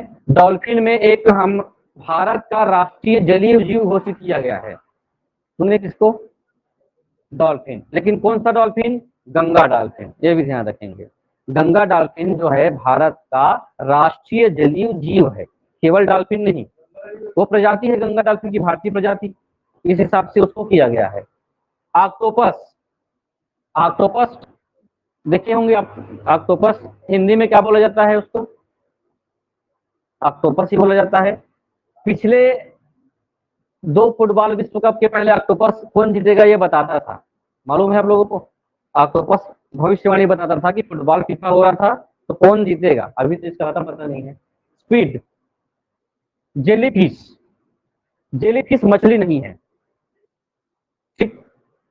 ये पीएससी पूछ चुका है, इनमें से कौन सा मछली है? ठीक है। तो रोहू कतला लोगों को तो जानते होंगे। जेलीफिश मछली नहीं है। स्टार फिश मछली नहीं है। ये जलीय जीव के प्रकार होते हैं। समुद्री घोड़ा मछली नहीं है, जीव है वहां के। और समुद्री घोड़ा की विशेषता ये है कि ये समुद्री घोड़ा सी हॉर्स जिसको कहा जाता है, वैसे ही जो रूप रंग है हमारे छत्तीसगढ़ के नक्शे का है। किसके जैसे है? समुद्री घोड़े के समान। तो हाँ, अभी इमेज नीचे है, आपको दिखाऊंगा। समुद्री कछुआ। ठीक। ये है केकड़ा, ये है झींगा, ये है लॉबस्टर, सीप, शंख, इल मछली, घड़ियाल और समुद्री आर्चिन। ये हमारे कुछ हैं। आप अगर इसको ढूंढेंगे तो इतने सारे जीव हैं। इनसे लगातार प्रश्न बन रहे थे, तो समुद्री जीव के बारे में आप लोगों को ध्यान रखना पड़ेगा। दिखा देता हूं आप लोगों को इमेज। ये है छत्तीसगढ़ का नक्शा, इसी ऐसी बना। इसको थोड़ा सा मिरर इमेज में देख लेंगे, पलटा देंगे तो छत्तीसगढ़ जैसे दिखेगा। वो धोखे से इधर देख रहा है, वो उधर देखना था उसको। ऐसा ही है हल्का। छत्तीसगढ़ को इधर अगर पलटा दिया जाए, ऐसे स्कीमों को निकाल दिया जाए, तो ऐसे ये ऐसे संरचना में ये बनता है। ठीक है। इसी कारण से इसकी तुलना इससे की गई है। और ये ऐसा नहीं पूछा जा गया है, बहुत ज्यादा पूछा जाता था ये Chhattisgarh. Star fish. Star fish मछली नहीं है। ये क्या है? क्रेब। ये जलीय जीव है जो डॉल्फिन, फिश, नॉर्मल फिश हो गया, ये हो गया समुद्र।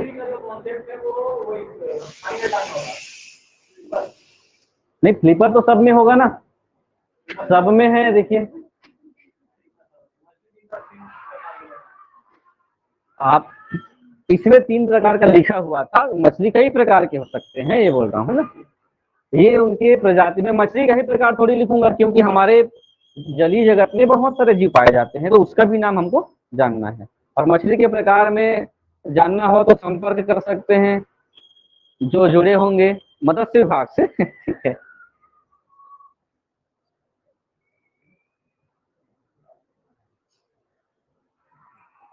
विषय जो आप लोग कृषि जो पढ़ते हैं उसमें एक टॉपिक होता है पशुपालन, मछली पालन और कुक्कुट पालन। उसमें मछली की बहुत सारी प्रजातियां, उसके पालन रख रखाव कितना क्या होता है वो पढ़ा जाता है। मैंने पढ़ा है, इसका मैं बता रहा हूँ। मीठे जल के जीव हो गया समुद्र जीव, इसको इसलिए बताया था ताकि आपको समझ में आ जाए मीठे पानी क्या होता है और खारे पानी क्या होता है। मीठे पानी में क्या क्या हो गया, यही मछली के प्रकार हो गए जो क्या होते हैं, सामान्य रूप से समुद्र जीव, समुद्र क्षेत्र में नहीं रहते, नॉर्मल क्या रहते हैं, ये छोटे छोटे तालाबों झीलों में पाए जाते हैं। और समुद्री झील में, समुद्री में ये पाए जाते हैं बड़े बड़े प्रजाति के शार्क, वेल, डॉल्फिन, ऑक्टोपस, समुद्री कछुआ, स्टार फिश, जेली फिश। बार बार बोल रहा हूँ, सब में फिश लगा है, ये फिश और ये फिश, ये फिश नहीं है। ठीक है, बिल्कुल ध्यान रखेंगे। कुछ ऐसे हैं जो दोनों में रहते हैं, वो हो गया सैल्मन मछली और ईला मछली, ये मछली ही होंगे।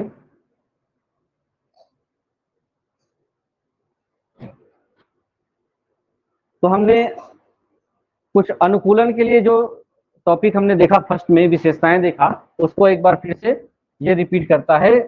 शरीर का आकार कैसा होगा, एक सिस्टमेटिक होगा, गलफड़े से ऑक्सीजन ग्रहण करेंगे।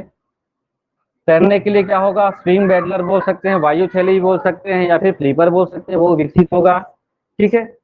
समुद्र जीवों में लवण संतुलन बनाए रखने की विशेष क्षमता होती है, बिल्कुल देखेंगे। बहुत सारे ऐसे मछलियां होती हैं जो क्या करते हैं, समुद्री जो समुद्र की लवणता कितनी होती है मालूम है आप लोगों को? 35 पर 1000, 35 ग्राम पर 1000 लीटर, ये इसका एक मानक है। ठीक है, 1000 लीटर में, 1000 लीटर में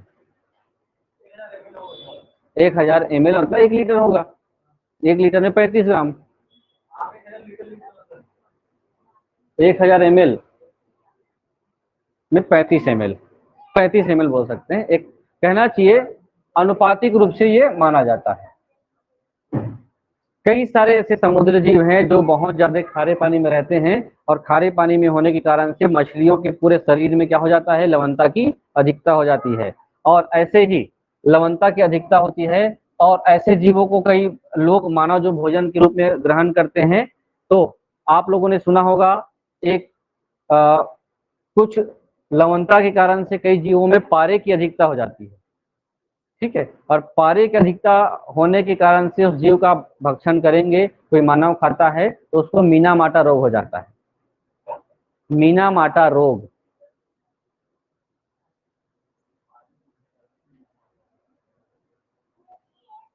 ये एक प्रकार की बीमारी है जो मानव को होता है, और इसका कारण है पारा। और पारा होने का कारण है समुद्र में रहने वाले जीव के अंदर पारे की अधिकता हो जाती है।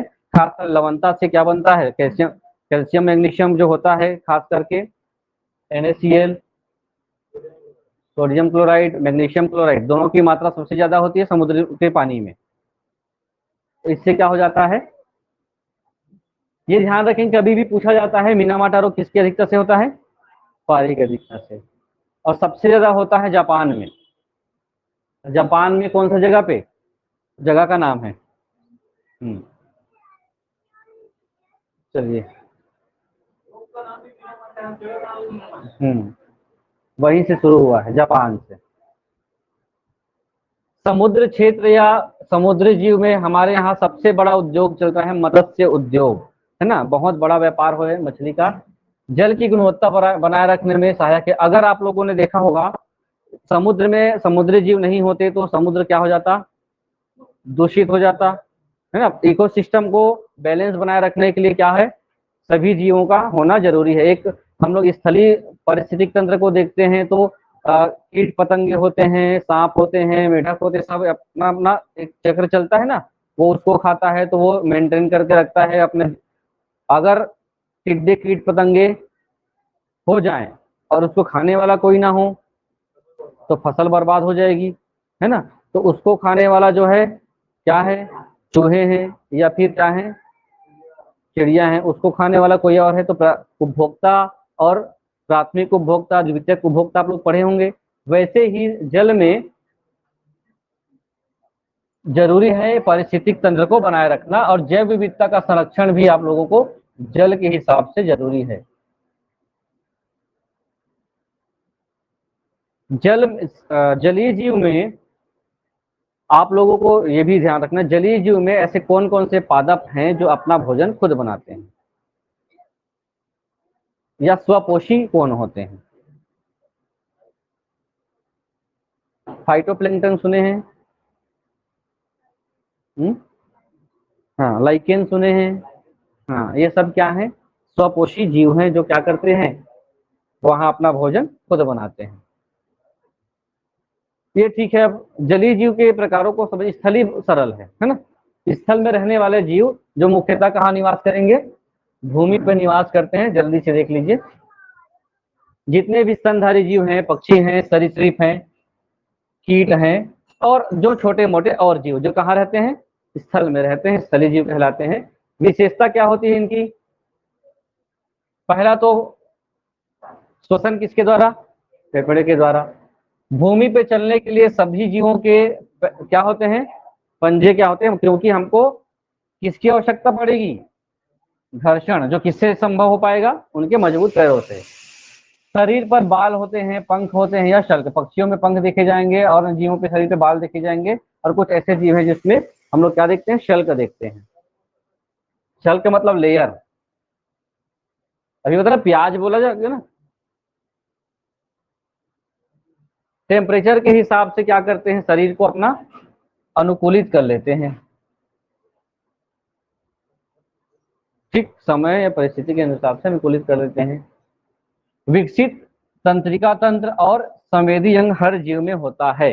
अब ये क्या है, तंत्रिका तंत्र और संवेदी अंग, जिसपे आप लोगों को तंत्रिका तंत्र में क्या शामिल होता है, मस्तिष्क होता है मेन, है ना, बैटरी रो है।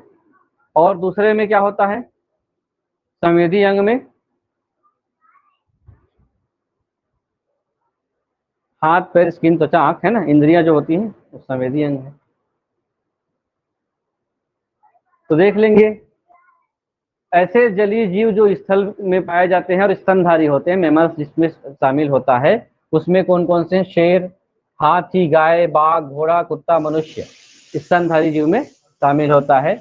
दुग्ध ग्रंथियां होती हैं, शरीर पर बाल होते हैं, फेफड़ा के द्वारा श्वसन होते हैं। एकदम कॉमन कॉमन बातें हैं स्तनधारी में। पक्षी की विशेषता में ध्यान देंगे, पक्षियों में क्या होता है, दो तीन स्पेशल आपको ध्यान रखना पड़ेगा। जितने पक्षी हैं, अब जितने पक्षी में सभी पक्षियां शामिल होती हैं, और पक्षियों में सबसे ऐसा कौन सा पक्षी है जो अंडे नहीं देती,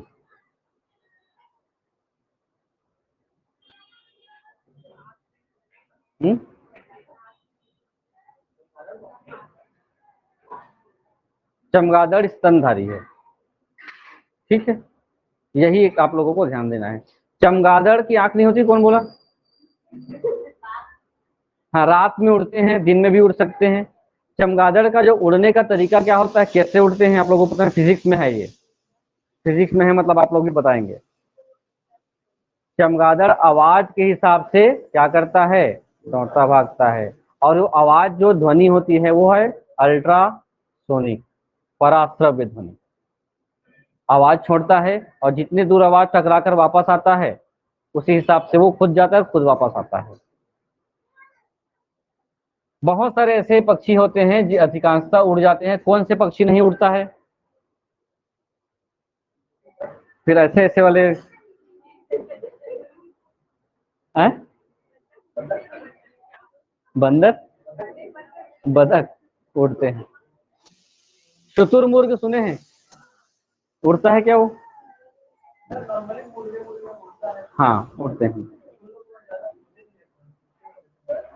सबसे बड़ा जो जीव है, सबसे बड़ा जो पक्षी है, ठीक है, जो अंडज प्रजाति के हैं, अंडे देते हैं, वो शुतुरमुर्ग है, ठीक है, पक्षी में। और सबसे छोटा पक्षी कौन सा है? Humming bird. सुने होंगे हमिंग बर्ड, जो एक उंगली में भी आप लोग रख सकते हो, ऐसे इतनी छोटी प्रजाति की होती है हमिंग बर्ड। सबसे बड़ा पक्षी कौन है? शुतुरमुर्ग, ऑस्ट्रिच। सरीसृप की उदाहरण क्या है? जो सांप जो होते हैं, छिपकली होते हैं, मगरमच्छ होते हैं, जो किसी एक स्थल पर क्या करते हैं, वो ऐसे नहीं चल सकते, कैसे चलेंगे? पूरा शरीर उस पर होता है, सरीसृप कहलाते हैं। क्या है विशेषता? शरीर क्या होता है? शुष्क होता है, शल्क युक्त त्वचा होती है। ये भी अधिकांशतः क्या करते हैं? अंडे देते हैं। शरीर में उसका रक्त कैसा होता है? Cold blooded. क्या होता है ब्लड उसका? Cold blood.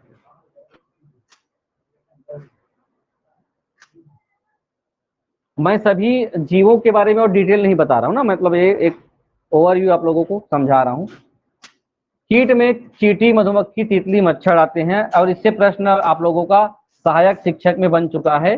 कैसे बना है कि जितने चींटी होंगे, मधुमक्खी होंगे, तितली, मच्छर, सबके कितने पैर होंगे?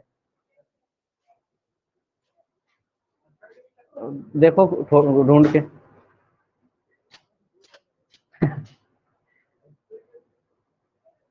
कितने पैर? 6 पैर। बाह्य कंकाल होता है और शरीर 3 भागों में विभाजित होता है। कैसे? सभी जितने भी ऐसे जीव देखेंगे, उनका सिर अलग होता है धड़ से, थोड़ा सा एक एक हिस्सा होता है, पैर अलग होते हैं, इस प्रकार से, ठीक। 3 हिस्से होते हैं। चींटी की देखेंगे, बड़ा जो चींटी होता है, बड़ा चींटी अच्छे से देख पाएंगे, छोटा चींटी क्या देख पाएंगे आप? बड़े चींटी को पकड़िए, है ना, उसको पकड़ के देखेंगे तो उसके पैर को गिनेंगे, है ना, तो कीट हो गए। थोड़ा सा लास्ट है अनुकूलन, जो हम लोग समझा है।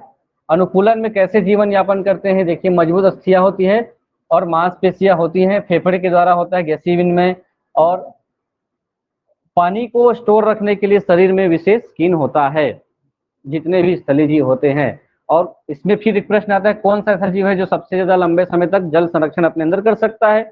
ऊंट। भोजन के अनुसार कभी कभी दांत का उपयोग करते हैं, कभी कभी इंसान भी, है ना। अब मानव की जो दांत होते हैं, वो आप लोगों ने फिर देखा होगा, ऐसे दांतों के जो प्रकार होते हैं अलग अलग होते हैं। अभी